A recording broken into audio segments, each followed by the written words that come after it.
어느새 한 해의 절반을 지나서 후반기 첫 번째 주일을 저희들이 맞이하고 있습니다. 특별히 맥주 감사 주일로 하나님께 영광 돌리며 예배를 드리고 있죠.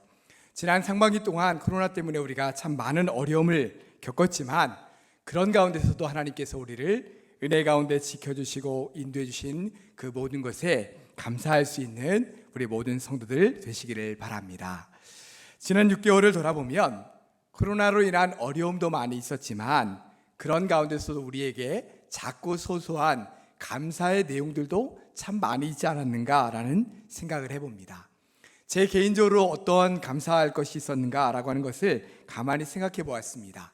무엇보다 가장 감사한 것은 이 코로나 때문에 우리 성도님들을 만나지 못하다 보니까 우리 성도님들의 영혼에 대한 굉장히 간절한 마음이 생기더라고요.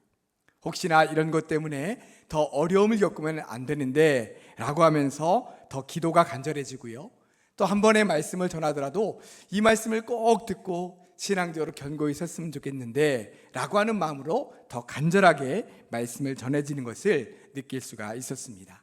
또한 우리 교회 학생들을 위해서 기도할 때면 그 마음이 더 간절해지는 것도 느끼게 되었습니다. 또한 성전에서 모일 수 없는 상황 속에서 우리 교역자들과 당회원들이 그때마다 지혜를 모아서 이 상황 가운데서 어떻게 최선으로 하나님께 영광 돌리며 예배드릴 수 있을까라고 하는 부분들을 잘 준비해 갔고 한 주 한 주 은혜 가운데 여기까지 온 것도 참 감사하고요. 우리 성도님들이 그것을 잘 따라주셔서 또 여기까지 잘 인도해 준 것도 감사하다라는 생각이 들었습니다. 그리고 매주마다 많은 분들이 우리의 방역하는 일에 동참해 주셔서 이렇게 안전하고 은혜롭게 예배드릴 수 있는 것도 감사하고요. 매주마다 또 떡을 이렇게 준비해 주심으로 함께 해 주셔서 성도의 교제를 은혜 가운데 나눌 수 있게 하신 것도 감사했습니다. 여러분 하나하나 돌아보니까 너무 감사한 게 많더라고요. 여러분들은 어떠셨습니까? 지난 6개월 동안 여러분들에게는 어떠한 감사의 내용들이 있으셨습니까? 지난 주일에 여러분들에게 감사 엽서를 나눠드리면서 한번 감사 편지를 써보십시오. 그래서 이번 주에 함께 제출하시면 좋겠습니다 라고 말씀하셨는데요. 다 쓰신 분들은, 써서 가져오신 분들은 오늘 나가시면서 헌금함에 제출해 주시길 바라고, 혹시나 아직 안 쓰신 분이 있다면 여러분 한번 꼭 써보시길 바랍니다. 지난 6개월 동안의 시간을 한번 정리해 보고요. 특별히 여러분 이 코로나라는 특수한 상황 속에서 나에게 어떤 은혜를 주셨는가, 어떠한 감사를 주셨는가 라고 하는 것을 한번 꼭 기록해 놓으시면서 나중에 이때의 은혜를 돌아볼 수 있는 그런 시간이 될 수 있기를 바랍니다. 저는 오늘 이 시간 맥주감사절을 맞이하면서 우리가 언제 감사하고 또 어떻게 감사할 것인지 라고 하는 것에 관해서 함께 말씀을 드리도록 하겠습니다. 물론 그것은 제 생각이 아니라요, 하나님의 말씀인 성경이 우리에게 말씀하고 있는 바입니다. 이 시간 짧게 세 가지를 가지고 어떻게 우리가 감사하는 삶을 살아갈 것인가 라고 하는 부분에 대해서 말씀을 드리도록 하겠습니다. 첫 번째로 우리가 감사해야 될 것은 범사에 감사하는 것입니다. 한번 따라 하시겠습니다. 범사에 감사합시다. 범사에 감사합시다. 감사하는 삶의 가장 기본은 범사에 감사하는 것입니다. 또한 이렇게 범사에 감사하는 것은 하나님의 뜻이기도 하죠.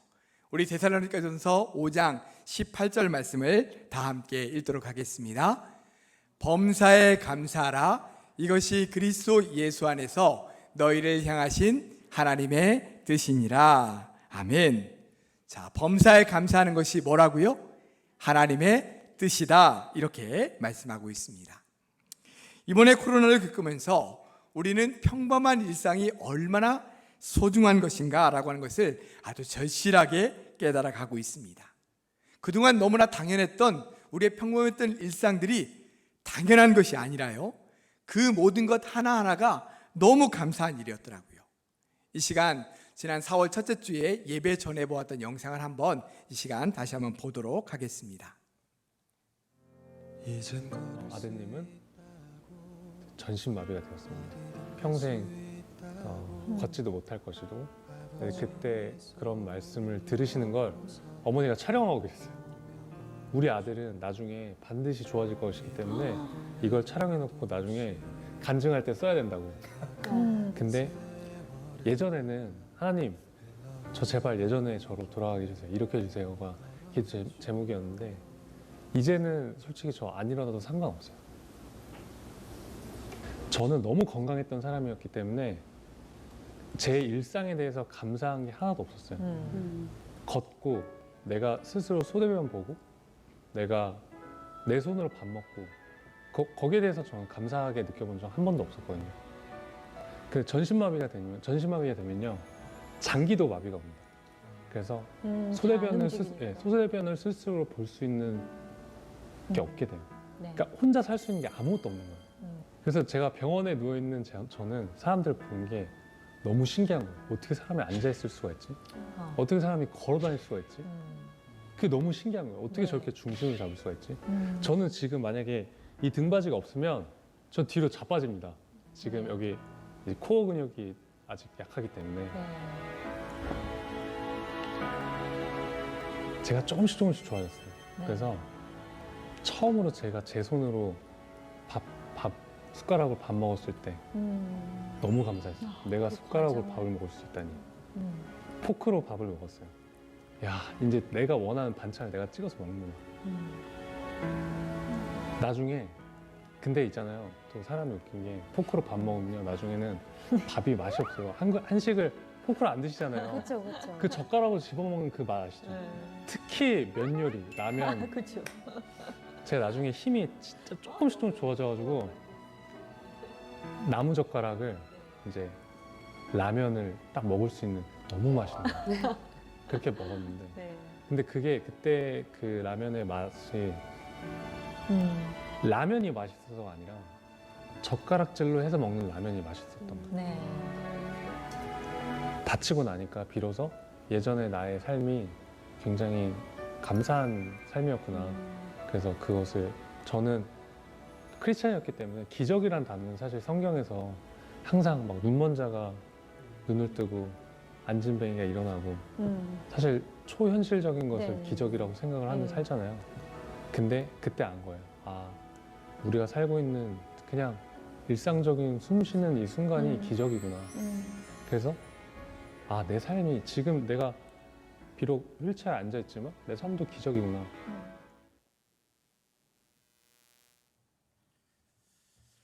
예, 간증을 들으면서 여러분들은 무엇을 느끼셨습니까? 우리가 걸어다니고 앉아있고 내 손으로 밥을 먹을 수 있는 것 자체가 감사도 느끼지 못할 때가 많죠. 근데 건강을 잃고 나니까 이렇게 모든 것이 감사에 드러나는 것입니다. 여러분, 당연한 것이 아닙니다. 우리가 현재 누리고 있는 이 모든 일상들이 당연한 것이 아니라 모두 하나하나가 감사해야 될 것이라는 거죠. 그러기에 우리는 범사에 감사해야 합니다. 그렇게 범사에 감사하는 것이 하나님의 뜻이다, 이렇게 말씀하고 있습니다.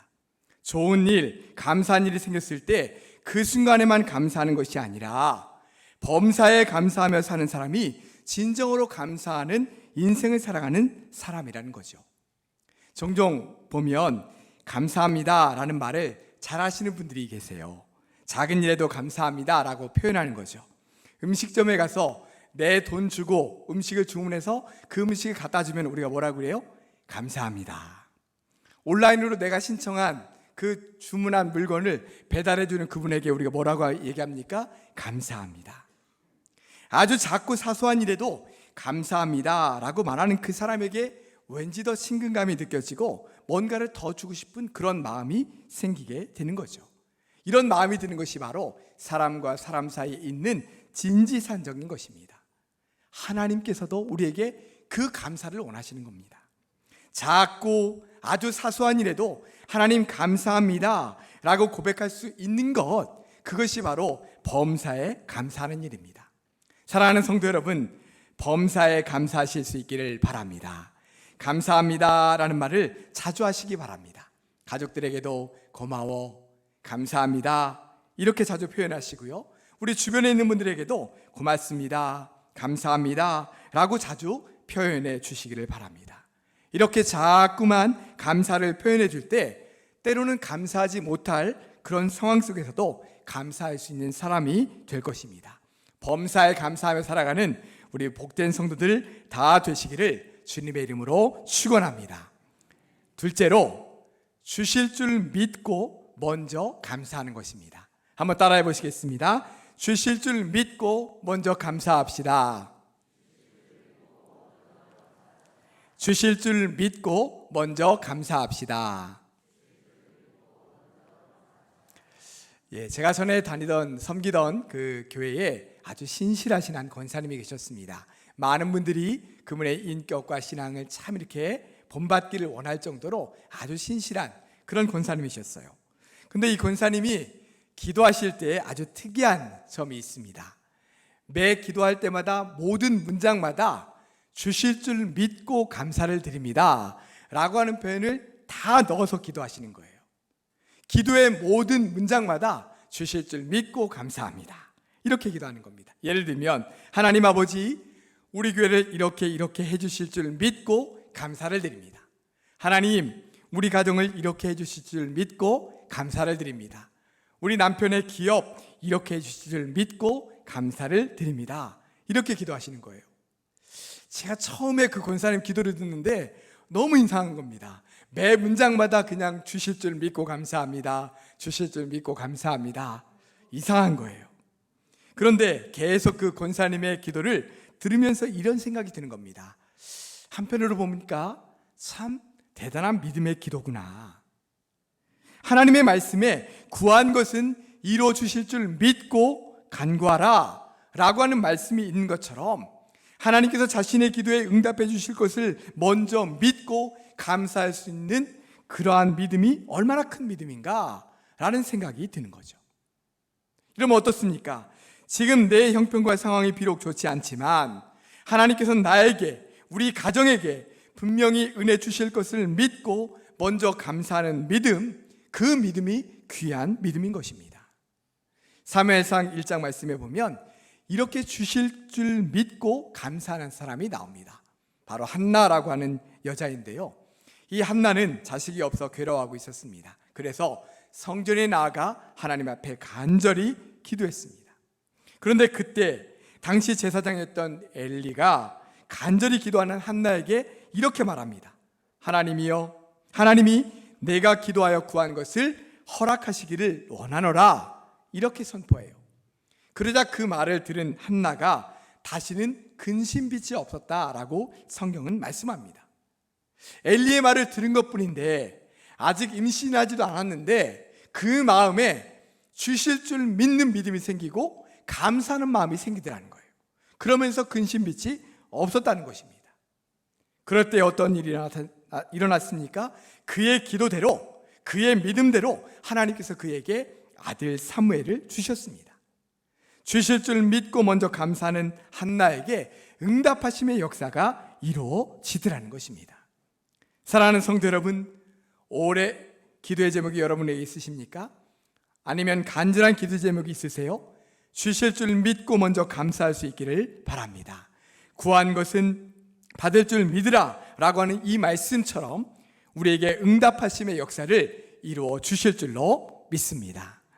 셋째로는 고난 중에도 감사하는 것입니다. 한번 따라하겠습니다. 고난 중에도 감사합시다.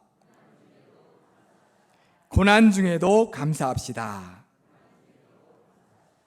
여러분, 고난당하는 그 한가운데서 감사하는 것이 가능할까요?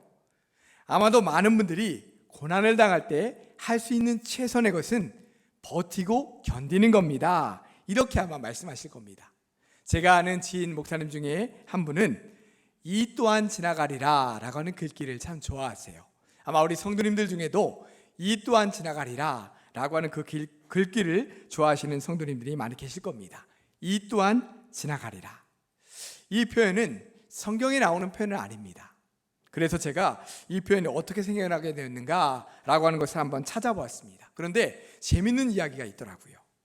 어느 날 다윗 왕이 반지가 하나 갖고 싶었습니다. 그래서 반지를 세공하는 사람에게 멋진 반지를 하나 만들어 갖고 오되 거기다 글귀를 하나 넣어 갖고 와라, 이렇게 명령했어요. 근데 그 글귀는 어떤 글귀였냐면, 내가 승리를 거두고 너무 기쁠 때는 교만하지 않게 하시고 내가 절망에 빠지고 시련에 처했을 때는 용기를 줄 수 있는 글귀를 넣어라. 이렇게 다윗 왕이 말한 거죠. 세공사는 그 명령을 받들고 멋진 반지를 만들었습니다. 그리고는 그 반지에다가 어떤 글귀를 새길까? 라고 하는 것을 계속 고민했지만 왕이 주문한 이 두 가지 의미를 담은 글귀를 도대체 생각할 수가 없었어요. 그래서 결국 고민하다가 다윗의 아들 솔로몬을 찾아갔습니다. 왕자님, 다윗 왕께서 기쁠 때 교만하지 않게 하고 절망에 빠졌을 때 용기를 줄 수 있는 글귀를 이 반지에다 새기라고 하시는데 어떤 글귀를 넣으면 좋겠습니까? 이렇게 물었습니다. 솔로몬이 잠시 생각하더니 이렇게 말했습니다. 이것 또한 지나가리라. 이렇게 써놓으세요. 그랬다는 거예요. 아무리 좋은 일이 있어도 시간이 지나면 사라지는 법이고 아무리 절망스러운 일이 있어도 세월이 지나고 나면 묻혀지게 된다는 것이죠. 그래서 이것 또한 지나가리라 라고 하는 이 글귀가 생겨나게 되었다는 겁니다. 여러분, 분명히 아마 이 글귀는 많은 사람들에게 희망을 줄 겁니다. 이 절망, 이 어려움 분명 지나가겠지 라고 하는 마음이 우리에게 도움을 줄 겁니다. 그러나 우리 믿음의 사람들, 우리 그리스도인들은 조금 더 높은 차원의 감사가 필요합니다. 오늘 본문 말씀에 보면 고난 중에 견디고 버티는 수준을 넘어 그 상황 속에서 주님의 은혜를 찬송하고 감사하는 모습이 나옵니다. 오늘 본문은 바울과 실라가 빌립보에서 전도하던 중에 일어난 일을 말씀하고 있습니다. 바울과 실라가 기도하러 가던 중에 한 귀신 들린 여종을 만나게 됩니다. 이 여종은 귀신의 힘을 빌어서 점을 쳐서 많은 사람들에게 돈을 받아서 그것을 주인에게 주는 그런 삶을 살아가고 있었어요. 그런데 바울과 실라가 그 여종에게서 귀신을 내쫓아 주었습니다. 그러자 이 여종을 통해 돈을 벌고 있었던 주인들이 난리가 났어요. 그들은 바울과 실라를 잡아다가 유대인들 앞에 세우고 나중에는 관리들에게 넘겨서 감옥에 가두도록 했습니다. 그 와중에 옷도 찢기고 또 매도 많이 맞게 되었죠. 주의 복음을 전하다가 주의 일을 하다가 매를 맞고 깊은 감옥에 갇힌 상황이 된 겁니다. 그런데 바울과 실라가 그런 고난의 상황 속에서 한 일이 오늘 본문 25절 말씀에 나옵니다. 우리 본문 25절 말씀을 다 함께 하는 음성으로 읽겠습니다. 한밤중에 바울과 실라가 기도하고 하나님께 찬송하며 죄수들이 듣더라. 아멘. 바울과 실라가 주의 복음을 전하다가 심하게 매를 맞고 옥에 갇히는 신세가 되었는데 그 상황 속에서 그들이 한 일이 뭐였냐면 하나님을 찾고 하나님께 기도하며 하나님을 찬송했다는 것입니다. 자, 여러분, 바울과 실라는 지금 고난의 상황 가운데서 버티며 견디고 있는 것입니까? 아닙니다.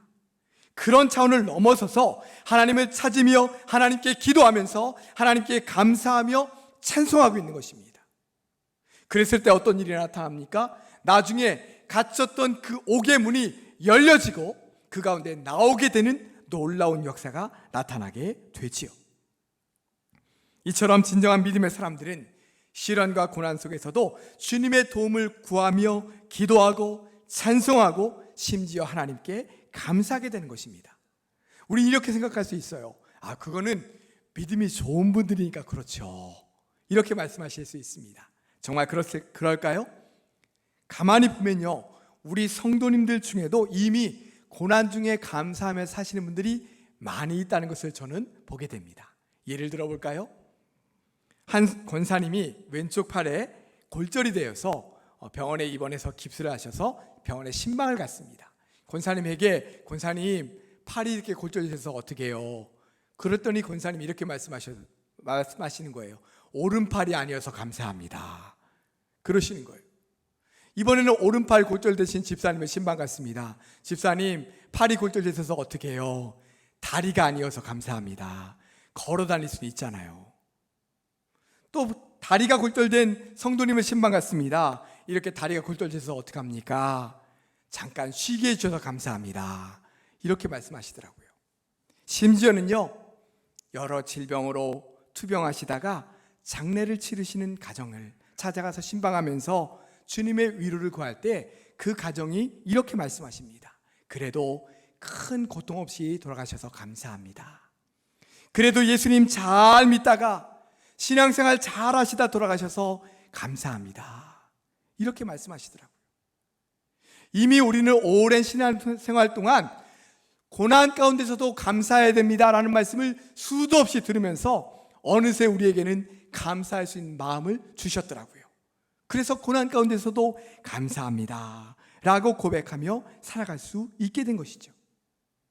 사랑하는 성도 여러분, 고난 중에도 감사할 수 있는 성도들이 되시기를 바랍니다. 고난 중에도 하나님을 찾으시고 기도하면서 찬송할 때에 하나님께서 우리를 찾아와 주시고 위로해 주시고 힘을 주심으로 말미암아 그 고난을 능히 이길 수 있도록 역사해 주시는 것입니다.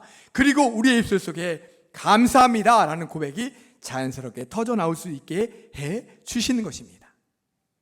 사랑하는 성도 여러분, 앞으로 어떤 상황 속에서도 범사에 감사하고 주실 줄 믿고 감사하며 고난 중에도 감사하며 살아가시기를 바랍니다. 그래서 더 많은 감사의 열매들이 여러분들의 삶 가운데 주렁주렁 맺히는 복된 인생으로 살아가시는 우리 모든 성도들 되시기를 주님의 이름으로 축복합니다.